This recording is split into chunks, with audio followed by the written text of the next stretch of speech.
guys, what's up and welcome back to my YouTube channel. For today's video, we're gonna do a back to school throwback. Okay, I hope you'll enjoy this. It is one of the videos that I worked on last school year. It is a Hugot video from our last competition, so I hope you'll enjoy it. Then watch this.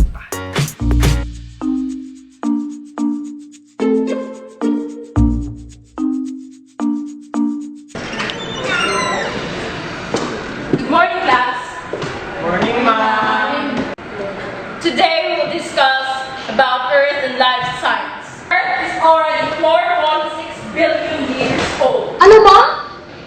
4.6 billion years old na? Buti pa ang Earth. 4.6 billion years old na. Eh kami, may isang buwan nga hindi kami umabot. Huwag mo na sana akong pahirapan pa.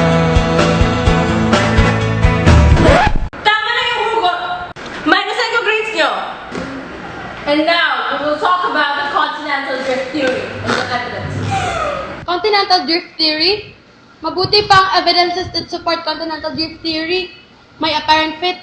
Eh kami kaya, kailan magiging fit together? Paano bang magmahal? Palagi bang masasaktan?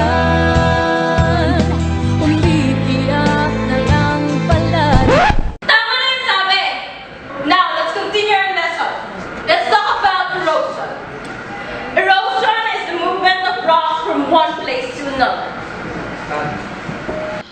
Hindi ako na-inform na para ka palang erosion. You can easily move from one place to another.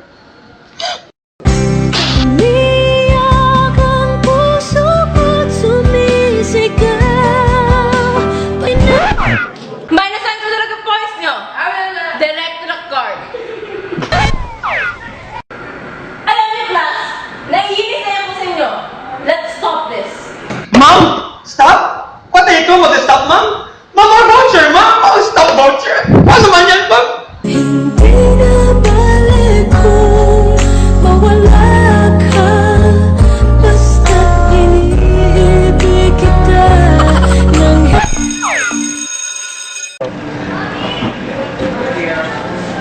Sinaw. Sa mga mangga. Ay, sige. Gusto niya na itong geologic time scale, babe? Yung geologic time scale, yun na yung time scale ng Instagram na geological pictures of the Earth. Sana may geologic time scale din ako, no?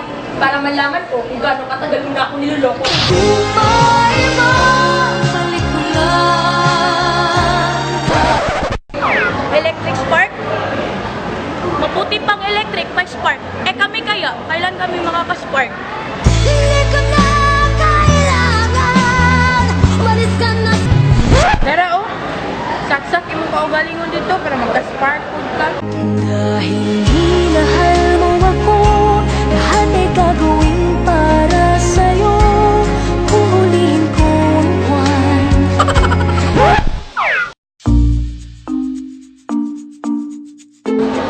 Some rocks have cleavage. Cleavage? Buti pa ang rocks may cleavage. Eh ako, Sayang na sayang talaga.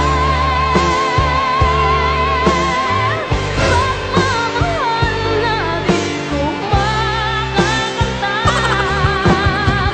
Sayang na sayang talaga.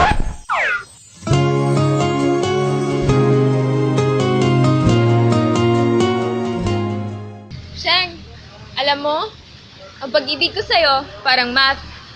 Pag i-divide mo into zero, it cannot be defined. Ikaw pa rin pala ang hanap-hanap narapap.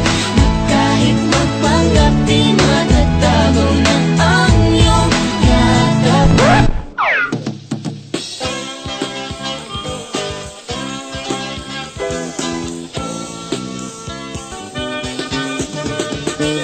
Hi, babe. Hello. Ano naman? May nabasa ako. Ano naman yun? Intersecting lines. Alam mo, ayaw ko maging intersecting lines tayo. Dahil we'll only meet once, and we'll never meet again. Then we will forget each other's existence. This guy's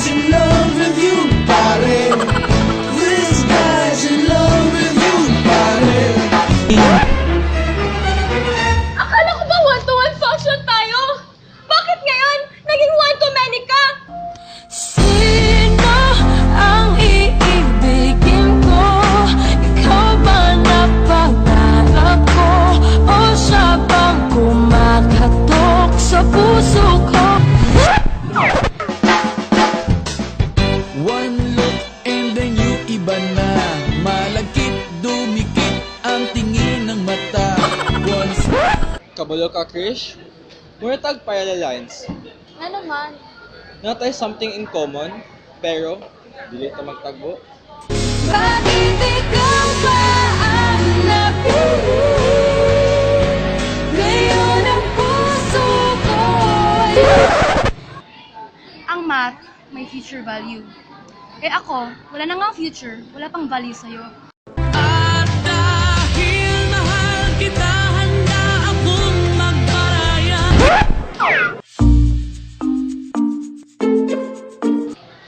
Bes, sakita na sa akong ulo sig answer ning math, uy. Ayun na pag-answer na, best. Uy, nagsakit-sakit na na sa mong ulo. Kailangan magod na ko, bes, para sa kuang project sa math, wala dyan ko'y grado. Ayaw na lagi, masakitan na ka. Stop acting like you know my pain.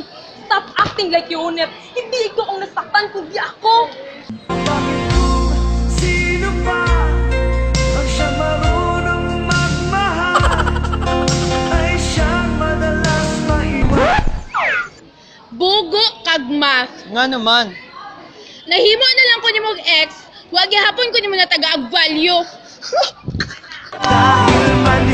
Dahil manhid ka, walang pakiramdam. O babe, manhid ka, puro dead ka na lang.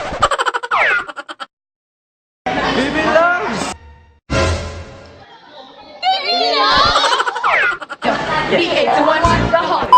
That's the end of the video, guys. I hope you enjoyed that video, and that is one of the works that I really love last school year. That is from our competition that I said earlier.